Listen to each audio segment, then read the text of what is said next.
sinisigaw ng mga netizens, hindi taong bayan ha, mga netizen na dapat i-impeach si Risa Hontiveros. Hala ka, uy, ano ba naman yan? Parang mas pinag-uusapan itong video ng pag-aamin ng isang star witness di umano ni Risa Hontiveros kumpara sa impeachment ni VP Sara. Mas marami ang intriga tungkol kay Risa Hontiveros at sabi ni Atty. Topacio, strike 3 na ito ni Risa Hontiveros. May strike 1 na kung saan isa ding biktima ang di umano'y binayaran ni Risa Hontiveros. Pangalawa, yung formally na may video na kumakalat na kung saan binayaran daw di umano ni Risa Hontiveros. Itong pangatlo tungkol kay Kibuloy na mga isang star witness na umamin din na bumaliktad pa nga na binayaran din siya ni Risa Hontiveros. So strike 3 na ako nito, Atty. Topacio.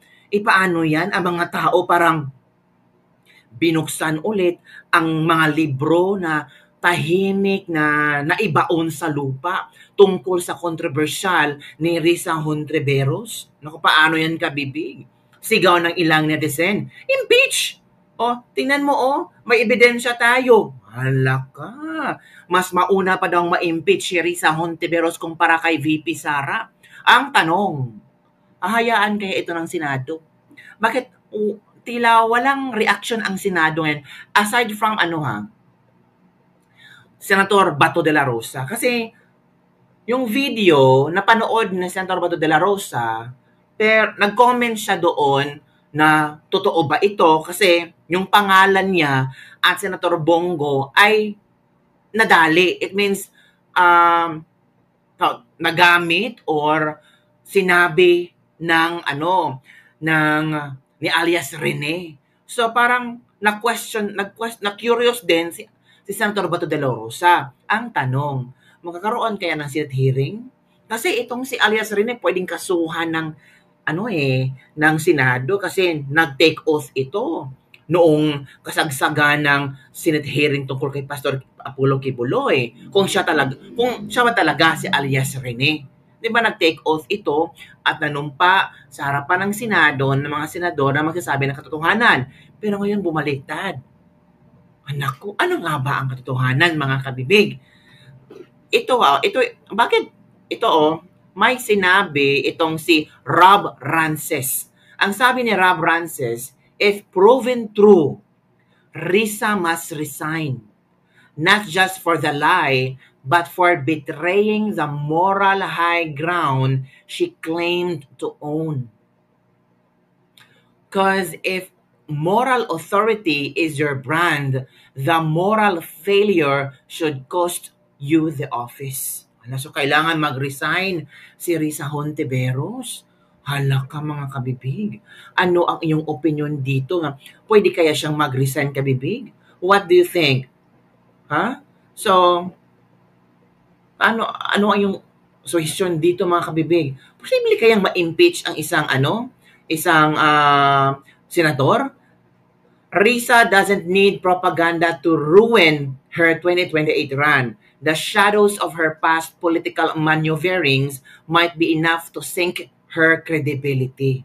Hala. If this were a Duterte senator, the Senate would be on fire by now. But because it's Risa, suddenly, truth is optional. No outrage from truth defenders. No action from Senate Ethics Committee. Oh, naku po. Ano kaya ito. She and her index card should leave the Senate. It's really always, look at me, I'm holy. Asa pa ba may delikadesa ba yan? Pero si Risa Hontiveros ay magsasampa ng kaso kay alias Rene. Opo mga kabibig, hindi ito tutulugan ni Risa Hontiveros kasi nakasalalay ang pangalan niya.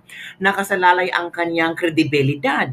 Kasi siya ay may maraming mga witnesses, lalo na ngayon na si Pastor Apollo Kibuloy. Sabi ni Risa Hontiveros, baka napilitan lang ito o di kaya nabayaran para sirain ang kaso ni Pastor Apollo Kibuloy. Nako mga kabibig, Sinagot yan ni Atty. Torion. Mga kabibig, panoorin natin ha kung ano ang sagot ni Atty. Torion hinggil sa mga sinasabi na baka naipit or binayaran yung alias Rene na iyan. So kung sinabi yan ni Risa Hontiveros, so inamin niya na itong alias Rene ay ang star witness yung nakamask noong Senate hearing ni Pastor Apollo Kibuloy. Di ba intriga? Dapat sana hindi mag-react si... Well, pwede naman siyang mag-react mga kabibig, pero yung statement niya ba na sinabi niya na ito ay binayaran or pinilit, so possibly kilala niya ang tao? So ito ang sagot ni Atty. Torion hinggil sa issue na yan kasi parang sila ang pinagkamalan na ginagawa nila ito. Ito na. Attorney, ang sinasabi po ni Senadora Risa ay maaaring pinilit lang daw at binayaran ang nasabing testigo para siraan ang ongoing criminal proceedings against Pastor Kibuloy at may ebidensya raw ho siya na gawa-gawa lang daw ang pahayag niya ngayon. Ano po ang sagot niyo rito?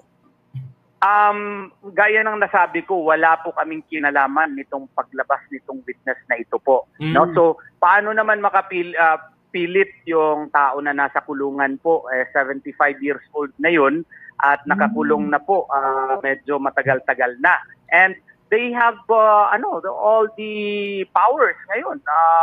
Medyo kaibigan nila yung PNP, kaibigan nila yung mga otoridad, at sitting senator siya. Huwag naman siguro sabihin na kaya ni Pastor Apollo si Kibuloy na pilitin ito at pwersahin itong tao na ito. Kusa itong lumabas. Kaya nga ako na-surprise nga nito. Kaya at first, nag-refuse ako because I wanted to check first kung totoo ba talaga ito at kung sino nasa likod nito. At kung nung nalaman ko na parang totoo nga, then nagpa-unlock ako first sa Billionario Channel. Ngayon na ako nagsalita po, ngayong gabi lang po.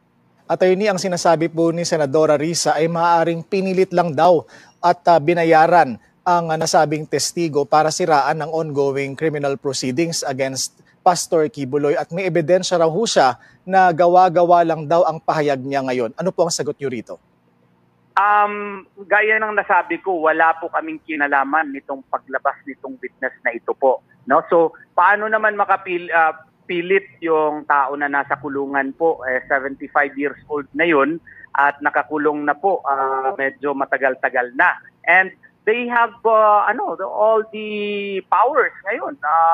Medyo kaibigan nila yung PNP, kaibigan nila yung mga otoridad, at sitting senator siya. Huwag naman siguro sabihin na kaya ni Pastor Apollo si Kibuloy na pilitin ito at pwersahin itong tao na ito. Kusa itong lumabas. Kaya nga ako na-surprise nga nito. Kaya at first, nag-refuse ako because I wanted to check first kung totoo ba talaga ito at kung sino nasa likod nito. At kung nung nalaman ko na parang totoo nga, then nagpa-unlock ako first sa Billionario Channel. Ngayon. So there you go, kabibig, nagsalita na si Atty. Torion hinggil sa issue na kay Risa Hontiveros na hindi, deny niya na hindi kami ang nagpuwersa or nagbayad. Hindi si Pastor Apollo Kibuloy. Paano naman si Pastor Apollo Kibuloy na pwersahin yung tao or bayaran yung tao, nakakulong na si Pastor Apollo Kibuloy. Ano pa ba ang gusto niyong gawin, di ba? Mas malaig ang konsensya kaysa pagsiwalat ng kasinungalingan. Mabigat ang pressure na yan. Di ka makatulog sa konsensya mo, kaya di nakatiis nagsabi ng totoo. Halatang guilty si Risa. Ito pa, babalik ta rin pa, kawawa. Gawa lang kasi ng gawain. Ito pa, gawain kasi ni Risa nga magbayad ng witness, kaya nasabi niya. Siyempre, hindi talaga aamin, hindi naman aamin niya si Hontiveros kasi dignity niya ang nakasalalay dito unless maimbestigahan ito at matest ang kredibilidad ng taong ito sa kanyang testimony sa panahon ng mag-conduct na investigasyon sa korte o senado. Kaya nga si Risa Hontiveros ay magsasampa ng kaso kay alias Rene. Ang tanong, kailan siya magsasampa, mga kabibig? Ang mga netizen are so excited na malaman kung kailan magsasampa si Risa Hontiveros ng kaso kay alias Rene. O ito, kabibig, may isa akong video na napanood na kung saan talagang grabe ang banat din niya kay Risa Hontiveros. Ito na si Mr. Koloy-Koy. Ito, manood tayo, kabibig, ha. Kokoloy-koy, let's do this. Okay. Ito na. Go. Pilipino ang hindi naniniwala sa ginawang pag-deny ni Risa Hontiveros sa mga paratang ni alias Rene. Sa mga hindi updated, ito ang short clip. Ako po si Michael Maurilio alias Rene. Hindi po ako pinilit na magsalita ng katotohanan. Kusang loob ko pong inilalahad ang mga nagawa kong kasalanan at mga plano laban kay Pastor Apollo C. Kibuloy at sa Kingdom Ministry. Ako po yung witness, kinawang witness ni Sen. Risa Hontiveros na nakatakip yung mukha. Pero ngayon, hindi na sapagkat nagsasabi na ako ng totoo.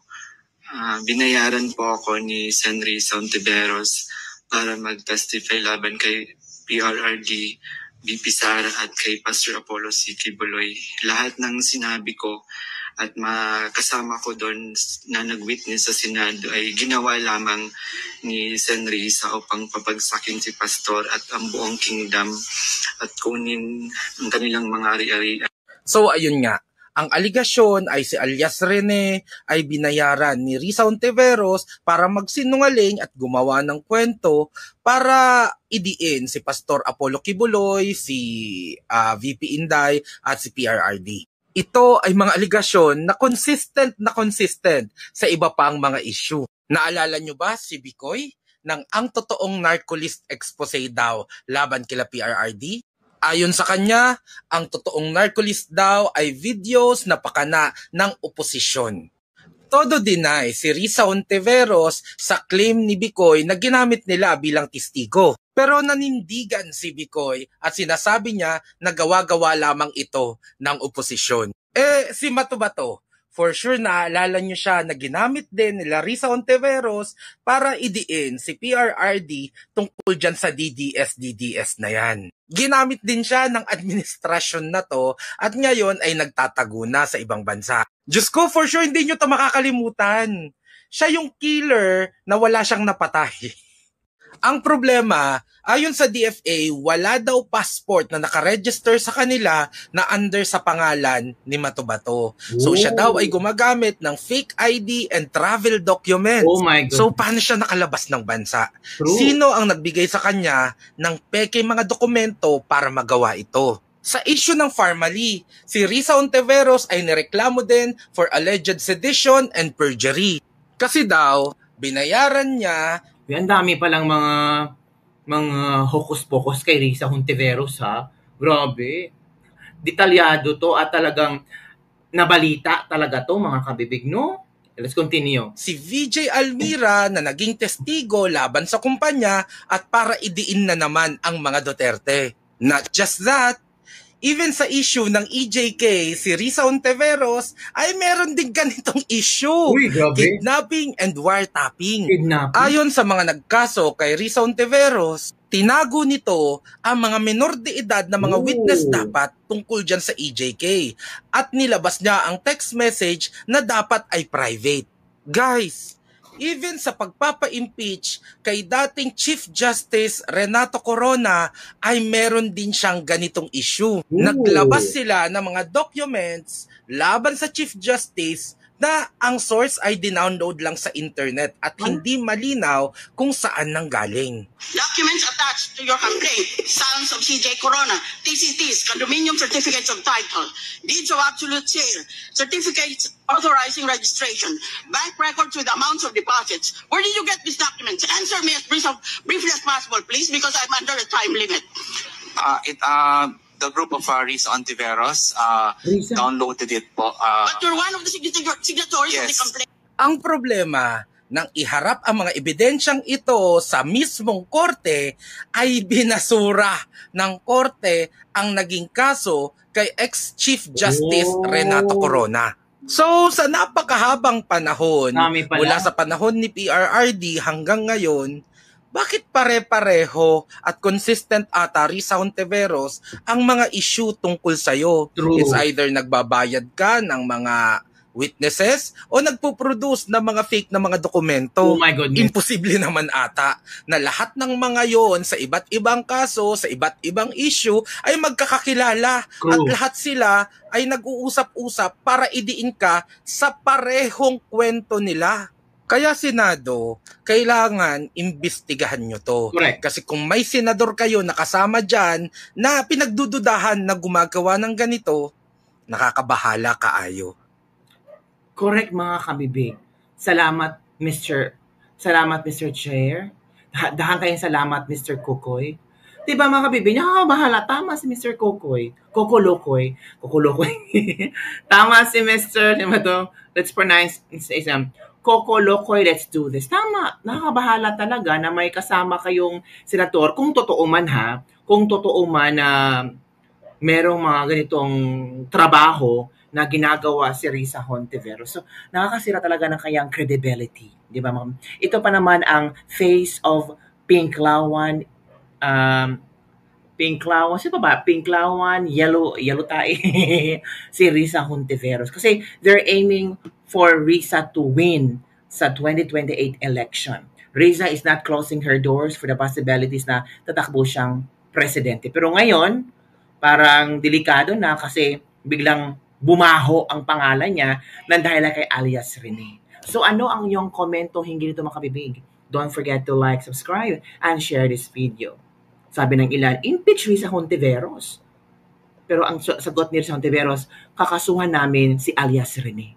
Oh.